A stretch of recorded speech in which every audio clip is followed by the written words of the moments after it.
There's been a big, beautiful unmasking of cowardly Republicans. And this is almost axiomatic for Republicanville. It's almost what they do for a living. And no, I'm not going to talk about Thomas Massie being a coward. I don't think he is. I think Thomas Massie is swimming upstream against the forces that support President Trump in all things. I think the same of Rand Paul.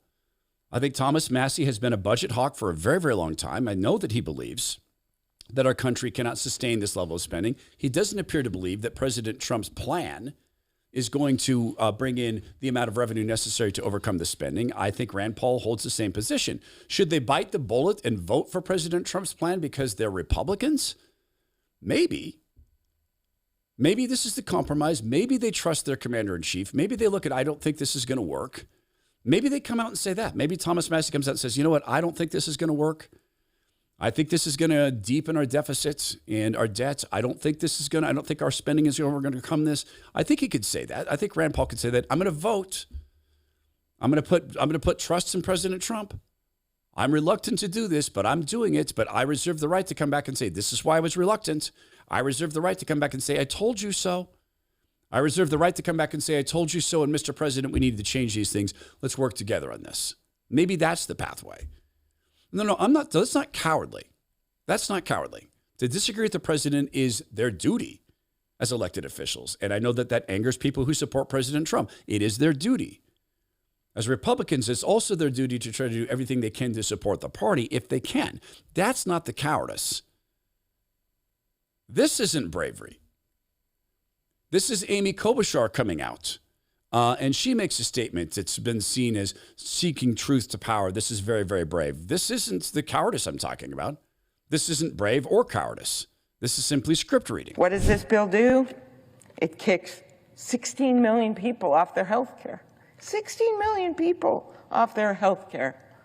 In order to finance tax cuts for the wealthiest, in order to give multimillionaires a $400,000 tax cut, that doesn't make the world a better place. Adding $4 trillion in debt, $1 trillion of it is interest, which is going to make mortgage rates go up. It's going to make harder for young people to be able to maybe get their first house or pay their rent. Anytime a Democrat begins caring about debts or deficits, you know that they are just now lying. Now, notice that she said this is going to kick 16 million people off.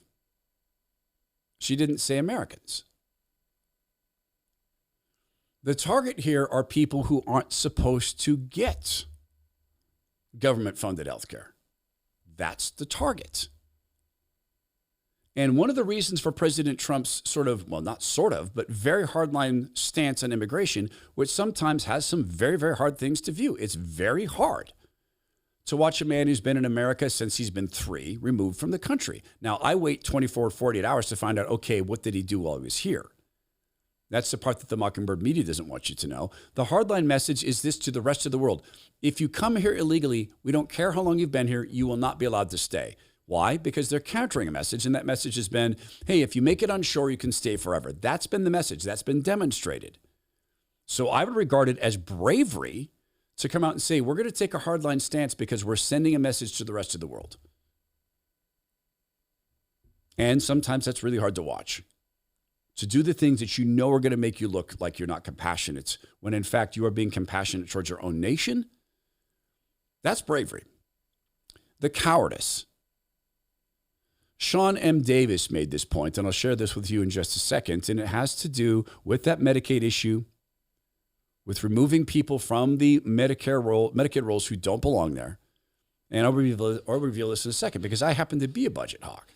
I happen to believe, and I happen to agree, that I don't know that President Trump's able to juice the economy enough in a natural way to overcome this increased spending. I happen to believe that if we don't conquer our debts this time around, it ain't ever going to be conquered. And eventually we just collapse, or we just pretend it doesn't exist, or we mint the thing that Alexandria Ocasio-Cortez said, just make a $2 trillion coin and it's over.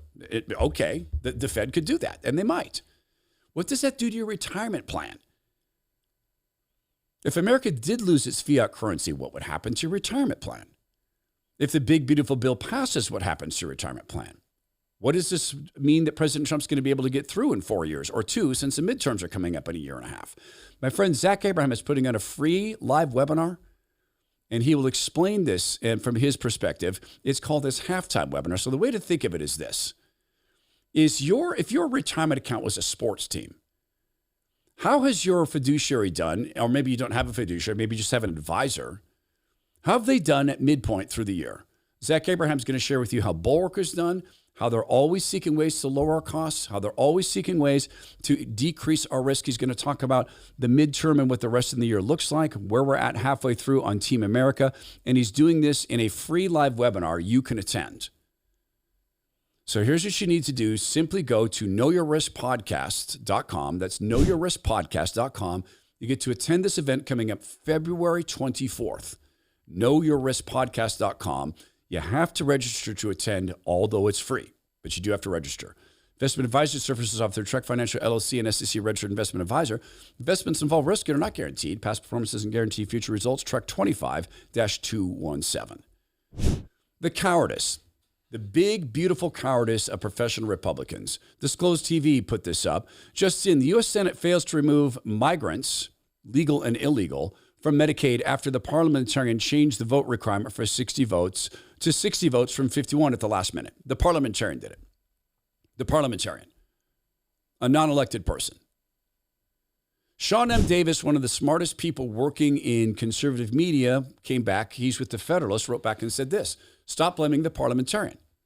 Anything she recommends can be ignored or overridden with a majority vote. Gutless Senate Republicans are cynically using the parliamentarian as a foil to say they won't take the blame for refusing to do their jobs. They get to say, well, we tried American people, but we got a politicized parliamentarian in there, and a politicized parliamentarian won't let us do this. That's cowardice. If you're not willing to stand up and say, we're afraid of the backlash at the polls. At least Tom Tillis effectively admitted this by saying he's not going to run for re-election because he knows he's not going to win. That's not bravery, because he's pretending he just doesn't want to run anymore. The cowardice is when you have to hide behind another person for a sin you are committing.